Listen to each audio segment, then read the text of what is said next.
I believe that everyone has the potential to become rich. But why are the resources found only in the hands of a few? This is one of the questions that comes up often, but I think the answer is not far-fetched. The rich people have learnt powerful skills and timeless principles that they practice every day, and this has allowed them to remain rich. These skills and principles which they have mastered is what separates them from everyday people. It is what makes them remain in riches. Circumstances may change, but principles remain the same. Here are a few of those principles. Principle 1. Rich people think abundance, but poor people think lack. The rich have a completely different mindset when it comes to how to make money. It begins from how they think. Scripture says, "As a man thinks in his heart, so is he." One thing the rich have been able to master is their active thinking. They understand that their thoughts would breed actions, and their actions would breed results. They understand the first law of success, which is first within, then without. Who you have become on the inside will be reflected on the outside. When you realize that most people are poor, it is good for you to make up your mind that you won't go along that mind path that they have chosen to follow. Principle 2. Rich people see opportunity, poor people see problems. Imagine a teacher who got an appointment to teach at a secondary school, and he had to teach the senior class, the ones preparing for their final exams. He taught them throughout the term, and after they had written the exams, a large number of them failed and had to repeat the class. The teacher could react to this by saying, "I don't even understand why these students are so dull. After all my efforts of teaching, they still failed." Yet, another teacher comes and sees the amount of failure among the students, and he immediately recognizes an opportunity to make money, while imparting positively into the lives of these students.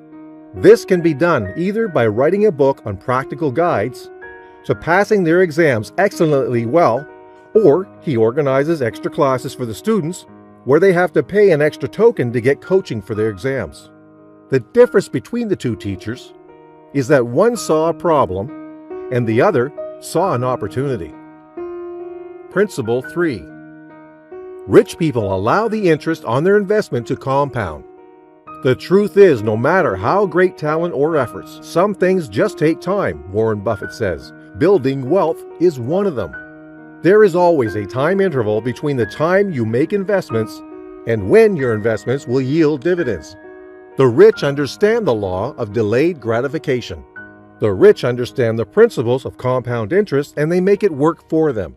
They simply take the interest that accrues from an initial capital invested and put it back into the business to generate more profit from the initial profit. Principle 4. Rich people mind their associations while the poor don't. It is said that your network will determine your net worth.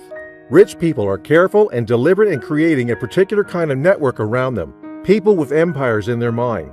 People whose ideas, if worked on and invested in, will become gold mines. Even the scripture says, "He who works with the wise will be wise." Spending time with wealthy people is vital if you want to succeed financially. You'll be amazed at how your perspective changes when you hear people talking about how much they make in a single day. I heard the story of Jackie Kennedy, the once-upon-a-time wife of John F. Kennedy, when she said, "If I was broke, I know what I will do to get back on my feet. I will go to the most expensive restaurants in New York, buy myself a glass of water, and eavesdrop on the conversations of the rich." They are careful not to keep within their circle of friends people who are myopic in their thinking. This is how important your association can be. And principle 5. Rich people make their money work for them, while the poor work for money. A very large number of people work for money.